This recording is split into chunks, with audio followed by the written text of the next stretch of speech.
વિદ્યાર્થી મિત્રો, હું ચૈતાલી પટેલ અમારી YouTube ચેનલ એડવાન્સ ઇંગ્લિશ ક્લાસીસમાં તમારું સ્વાગત કરું છું। આજે આપણે ધોરણ 4 પર્યાવરણ વિષયમાં પાઠ 13 નદીની સફર વિશે જોઈશું, જેની અંદર તમારા પુસ્તકની અંદર આપેલું છે કે નદીનું પાણી કેવી રીતે ગંદુ થાય છે। તો નદી છે એ નાના મોટા ગામડા કે શહેરની આજુબાજુમાંથી પસાર થતી હોય છે। તો તેના આજુબાજુના વિસ્તારમાં રહેતા લોકો તે નદીના પાણીનો અલગ અલગ રીતે ઉપયોગ કરે છે, જેમ કે કપડાં ધોવા માટે, ઢોરને નવડાવવા માટે, વાસણ ઘસવા માટે કે ખેતી લાયક જો એ પાણી હોય તો સિંચાઈ માટે પણ તેનો ઉપયોગ કરતા હોય છે। પરંતુ લોકો દ્વારા કેટલીક એવી પ્રવૃત્તિઓ હોય છે કે જેના દ્વારા નદીનું પાણી ગંદુ થાય છે અને આપણે એ નદીના પાણીનો ઉપયોગ કરી શકતા નથી। અમુક વખત નદીનું જે પાણી છે એ તળાવ કે ખાબોચિયાના અંદર વહેતું હોય છે અને વહેતા વહેતા તે તળાવ કે ખાબોચિયાની અંદર ભરાય છે, તો જેના કારણે પણ એ પાણી ગંદુ થાય છે।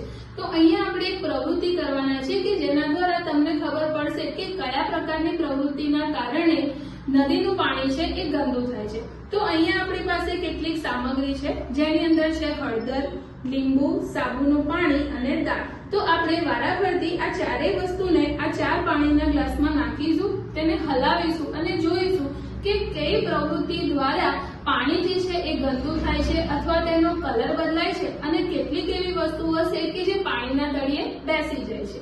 તો ચાલો વિદ્યાર્થી મિત્રો આપણે શરૂ કરીએ। સૌથી પહેલા જે છે એ આપણે હળદર લીધી છે, જેને પહેલા ગ્લાસની અંદર નાખીશું અને તેને બરાબર હલાવીશું। પછી છે આપણી પાસે લીંબુ, પછી અહીંયા છે સાબુનું પાણી અને આપણી પાસે છે દાળ।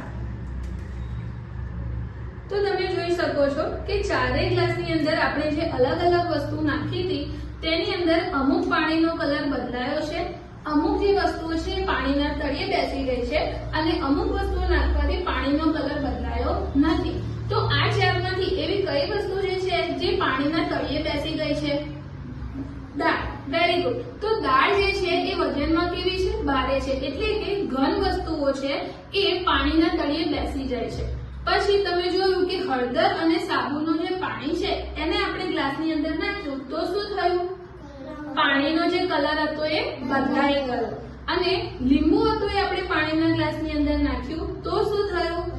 તેનો કલર બદલાયો નથી। તો આપણે જોઈ શકીએ છીએ કે અમુક જે પ્રવૃત્તિ હતી એટલે કે ઘન કચરો હતો જે નદીના પાણીમાં ભરવાથી એ પાણી ગંદુ થઈ જાય છે।